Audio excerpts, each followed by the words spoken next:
sa Malacanang, oh. Reseta niya Vita Plus. Okay? Bukod dun, doktor sa Alamba Medical Center, mabilis daw magpatuyo ng sugat ang Vita Plus. Kaya alam nyo, pagka-opera niya, bibigyan niya ng Vita Plus. Bakit? Ang Vita Plus mabilis magpahilom ng sugat. O ngayon, kung may kakilala ka na cesarean, nabunutan ng ngipin, o bigyan mo Vita Plus. Okay? O ito naman, Dr. sa Meralco, reseta niya Vita Plus. Linawin ko hindi po gamot ang Vita Plus. Nakalagay po dito sa likod, no approved therapeutic claims. Kaya lang, yung 5 gulay kasi nagpapalakas ng immune system. Yung immune system, yan po yung sundalo ng katawan nyo para lumaban sa mga sakit.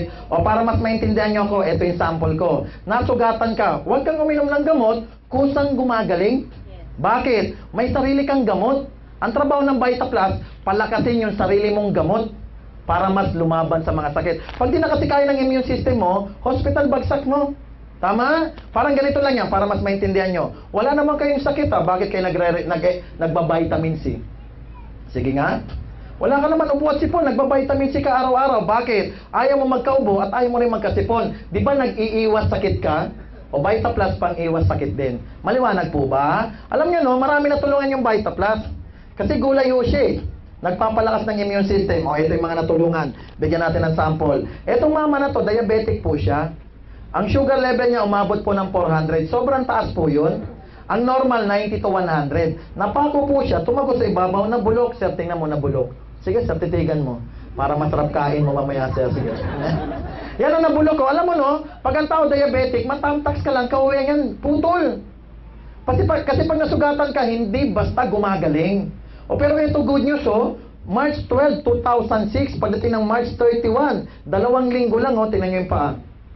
O umayos, na-picture po yan sa Channel 4, I Feel Good. Okay? O ito naman bata. Itong bata na to, 95% ng bato niya sira. Ida-dialysis na yan, pero dahil sa Vita Plus, umiinom lang, okay. Siya po yung nagpalakas ng Vita Plus sa Philippine General Hospital.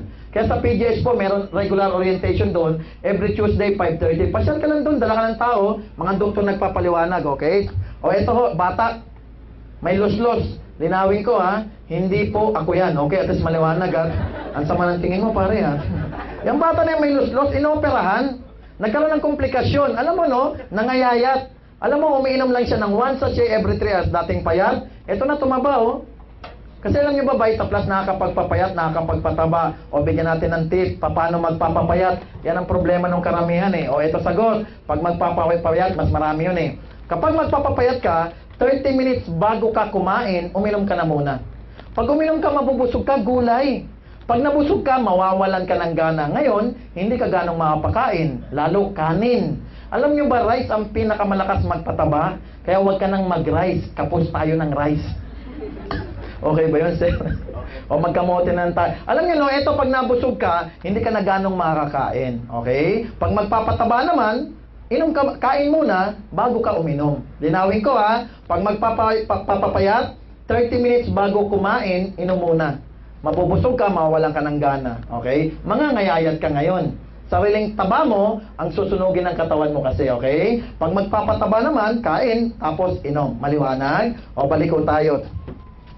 Etong kabila naman to, etong kabilang picture ito babae. Meron siyang breast cancer. Umabot po ng 3rd stage, okay? Yung isa niya dede, malaki. Pero linawin ko hindi ko po nakita. Okay, at least maliwanag. Kasi pinakita niya dati dito hindi ko na-tsempuan, sayang. Alam niyo isa niyang dede malaki, puro nana. O dahil sa Vita Plus, umimpis na tuyo. I-check niyo po yung website namin, maraming testimony doon, magugulat kayo, konti lang to. Bukod doon, ito magaling ang tawag sa sakit niya, cystic hydroma. 4 months po siyang nagba-Vita Plus, 3 times o 5 times a day. After 4 months, tingnan nyo yung katabing lalamunan niya, yung katabing picture. O ngayon, tanong, kung uminom yan ng sito, liliit kaya? Diba? O ito naman, psoriasis, sakit sa balat. Etong bandang gitnang picture, yan yung kamay niya noong July. Pagdating ng November, ito na yung kamay niya. Iinom ka lang, magkakapresyo lang naman yan, Gatorade, diba? Mga sola, kung ano-ano, o balik tayo. Ito naman, doktora principal. Meron siyang goiter. 1 buwan, 2 linggo. Tingnan niyo po yung picture sa baba. Wala na yung magalang lalamunan, di ba? O ngayon, sa ganda ng product, pumunta tong babae na to. Kilala niyo siya? Siya po si Corina Sanchez. Na-picture po ang Vita Plus sa rated cake. Meron kaming kasama, eto lang, bago lang na-picture siya. Dati po siyang janitor ng Philippine General Hospital. December 30, 2007, huling linggo ng 2007, siya po yung na-feature sa rated case. Kumikita po siya ng 700,000 isang buwan, nakapagpatayo po ng 7 million na bahay. 2 million yung lupa niya, at nakabili po siya ng Toyota Fortuner. Ito ho itsura niya. Ito ho siya. Siya po yung napanood nyo kanina.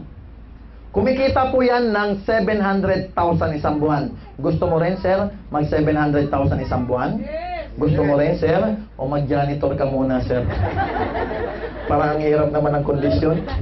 Kasi janitor siya dati. Tingnan mo yung plaka niya. PGH, okay? O balik tayo. Ito, andyan kanina, nakita ko eh. Ito, kumpare ko to. Dati ho siyang crew ng KFC. Tagapunas ng sahig, tagaluto ng manok. Pero ngayon, nakanisan Exalta. Kumikita po 70 to 80,000 isang linggo. Okay? O ito pa iba. Marami ho dito kumikita. Ito ho, babae ho. Dati ho siyang supervisor sa Canon, camera. 15,000 naman, pero ngayon, yun po, 100,000 kada linggo. Pangalawa niyang kotse, Toyota Fortuner. Kung kaya ng babae, kaya mo rin. O ito, nag-abroad ho. Ngayon nakabili na ng Isuzu, Sportivo. 50,000 a week. Eh, masarap, may kitaan pa. Ang maganda, maraming artista gumagamit. O, tingnan nyo ha. O, ito ho, Jericho Rosales. Umiinom po siya ng Vita Plus Light. Meron ho tayong light. Yung po ay dinesign para sa mga diabetic na tao. Less sugar, less calories. Bakit? Pag diabetic po kayo, one sachet lang per day nung matamis. Pero wag niyong ikatakot yung tamis kasi galing naman siya sa natural na tamis. Yung po ay ang pinanggalingan niya, galing sa tamis po ng tubo. Iba ho yung pula at puting asukal na process na yun. May chemical na ho yun, okay? Pag diabetic ka, one sachet per day ng matamis.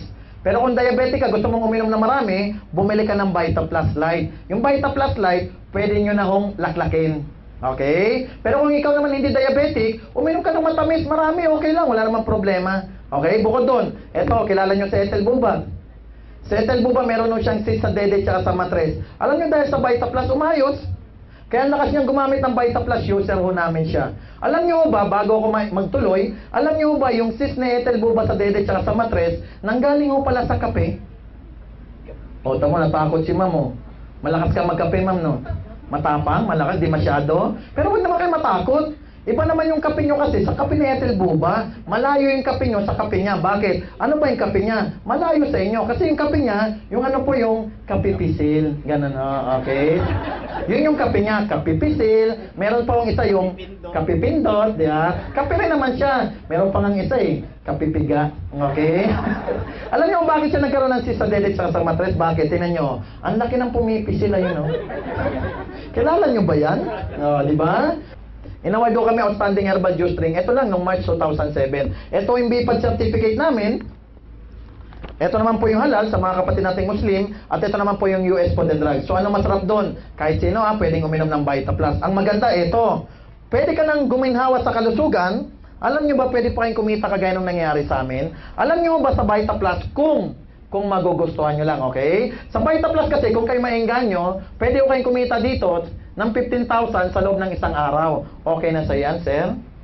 Parang masama pa loob mo, sir. Bitin ba, sir? Bitin? O alam nyo, 15,000 a day. At alam nyo ba na pwede kayong kumita ng 75,000 sa loob ng isang linggo sa Vita Plus? Alam nyo ba na yung 75,000 ay 2 araw ko lang po? 40 to 45,000 po isang araw ko dito. Papaliwanag ko mamaya kung bakit mas malaki, okay? Bukod doon, pwede kayong kumita sa Vita Plus ng 300,000 sa loob ng isang buwan. Ang tanong ng iba, paano namin yan kikitain? Magbebenta o ba? Hindi po. Hindi naman kami direct selling. May sistema kami ginagawa kung bakit kumikita, okay? So sabi nila, paano nga kikita? O eto sagot. Para kumita kayo ng kagaya ng nangyayari sa karamihan, kailangan nyo lang pong maging dealer sa Vita Plus. O para maintindihan, kailangan nyo lang pong sumali. Bakit? Hindi po tayo kikita kapag hindi tayo kasali. Parang loto. Hindi naman kayo manalo Pag hindi kayo, tumataya. Ganon din sa amin. Para kumita, sumali ka. May nagtanong, paano ba makasali? O eto, para makasali ka, simple lang gagawin mo. Ano? Kailangan mo lang gumamit ng 12 boxes ng Vita Plus. Automatic, kasali ka na. Para pala makasali, bibili-bili ka lang. Ang mahirap, magbabayad ka, wala kang nakuha, bawal yon. Sa amin, bibili-bili ka lang, kasali ka na. Ano itsura ng isang box? Ito po itsura ng isang box. Alam nyo, isang box kapag binili nyo yan, marami po laman yan. Ilan ang laman yan? Ang laman ng isang box, 20 sachet. O, linawin ko.